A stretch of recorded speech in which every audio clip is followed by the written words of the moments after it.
زندگی کی سب سے بڑی حقیقت یہ ہے کہ موت ہے، موت سب کو آنے والی ہے۔ یہ زندگی کی سب سے بڑی حقیقت ہے۔ جو اس دنیا میں آیا وہ جائے گا یہاں سے ضرور۔ کوئی یہاں پر 1000 سال یا 200 سال 150 سال زندہ رہنے والا نہیں ہے۔ قدرت کا نظام ہے کہ جو کوئی بھی اس دنیا میں آتا ہے اس کو موت کا مزہ چکھنا ہے۔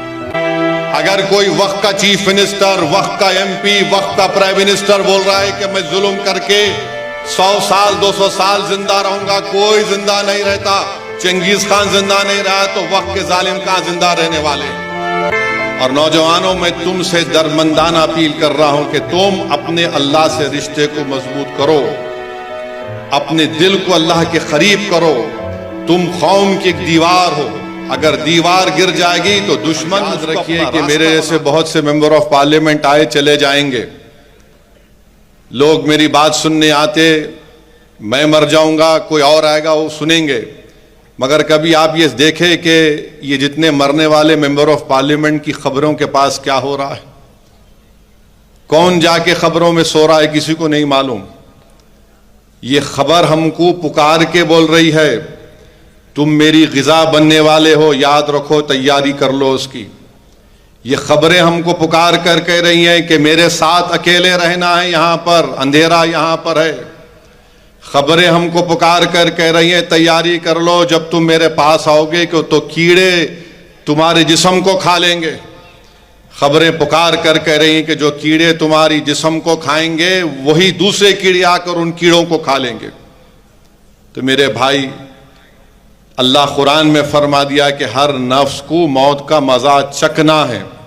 اور میں نوجوانوں سے، جو ہمارا مستقبل ہے، ملت اسلامیہ کا مستقبل آپ ہیں، اور نوجوانوں میں تم سے درمندانہ اپیل کر رہا ہوں کہ تم اپنے اللہ سے رشتے کو مضبوط کرو، اپنے دل کو اللہ کے قریب کرو، نیک اعمال کرو۔ اگر تم گر جاؤ گے، خدا نخواستہ اگر تم گر جاؤ گے تو یاد رکھو دشمن، تم قوم کی ایک دیوار ہو، اگر دیوار گر جائے گی تو دشمن اس کو اپنا راستہ بنا لے گا، اور جب کسی گھر کی دیوار گر جاتی ہے تو لوگ اس کے گھر میں سے راستہ بنا لیتے۔ تو نوجوانوں، تم ملت اسلامیہ کے مستقبل ہو۔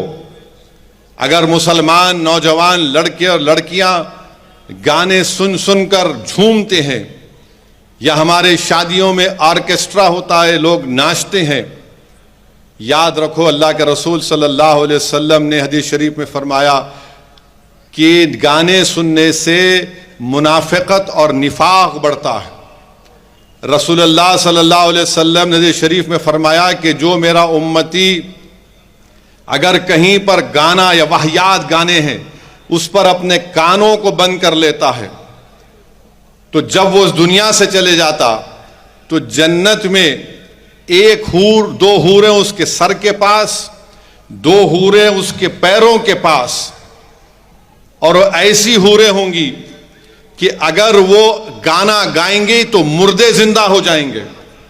وہ ایسے حوریں ہوں گی کہ اگر وہ سمندر میں تھوک دیں گی تو پانی میٹھا ہو جائے گا۔ وہ جب گانا گائیں گی تو جنت کے پیڑ اور پتے ان کے ساتھ گانا گا کر تم کو سنائیں گے۔ تم کیا وہ سننا چاہو گے یا پھر یہ گندگی دنیا کی سننا چاہو گے؟ نوجوانوں، تم کو فیصلہ کرنا ہے۔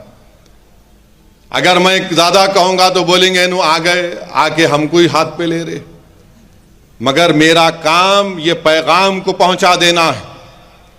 کوئی یہ نہیں کہنا کہ ہم کو نہیں معلوم تھا۔ اور یاد رکھو، موت برحق ہے۔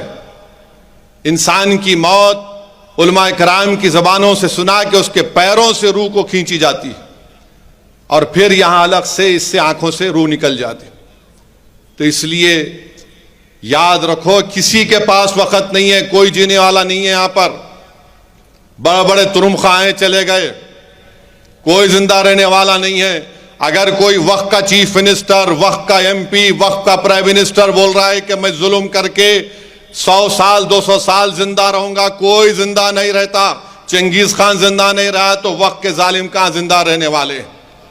تو میرے عزیز دوستوں اور بزرگوں، نوجوانوں، ٹائم کم ہے، اپنی زندگی کا جو بھی لمحہ، بلکہ میں نے اہل اللہ کی زبان سے سنا کہ تم اللہ کا شکر اس طرح ادا کرو کہ اگر تم ایک سانس بھی لیے تو الحمدللہ بولو۔ تو میرے عزیز دوستوں اور بزرگوں، یہ کام آپ کو ہم کو کرنا ہے۔